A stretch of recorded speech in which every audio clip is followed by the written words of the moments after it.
DICE has expressed interest in returning to the Battlefield Bad Company franchise, but those pesky Mirror's Edge and Star Wars Battlefront games keep getting in the way. So for all you fans waiting for Bad Company 3, you might have to wait a while, but the series is not done just yet. Here's your fix. Sony's Shuhei Yoshida has expressed his admiration for Microsoft and their decision to change the Xbox One, while confirming Sony has their work cut out for them too. In an interview with Games Industry, Yoshida said that Microsoft is showing their dedication to making Xbox One successful, and it's always great to have two companies fighting each other. People like it. It creates a news story. Looking at how our comment section reacts to such stories, looks like you guys agree with Mr. Yoshida.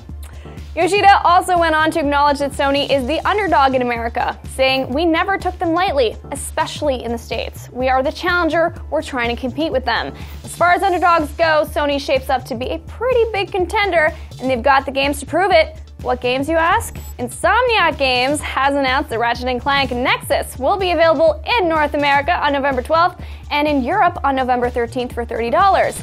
The notably shorter game will be Ratchet and Clank's last hurrah on the PS3. If one game announcement won't do it for you, then maybe the Last Guardian news will turn your head. According to Shuhei Yoshida, the game is still actively being worked on, and it's all Jack Tretton's fault for making us think it was on hiatus. Bad Jack Tretton. Yoshida said hiatus. I never. It was Jack Tretton. He used that term, and I said no, hiatus is misleading. It was a hiatus in terms of releasing new information. And then went on to say, we're waiting for the right time to reintroduce The Last Guardian in an appropriate way.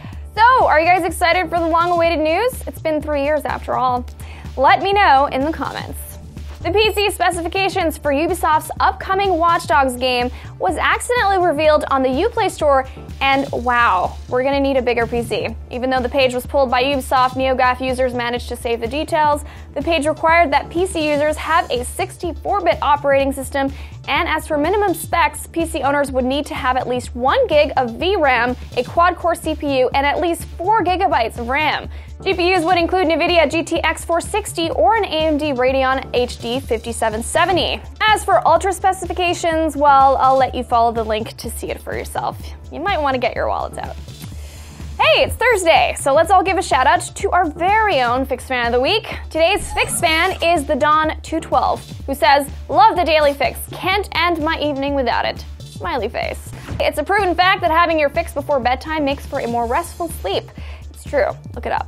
And that's your fix for October 3rd. I'm Naomi Kyle, and be sure to get your fix anytime online here at IGN.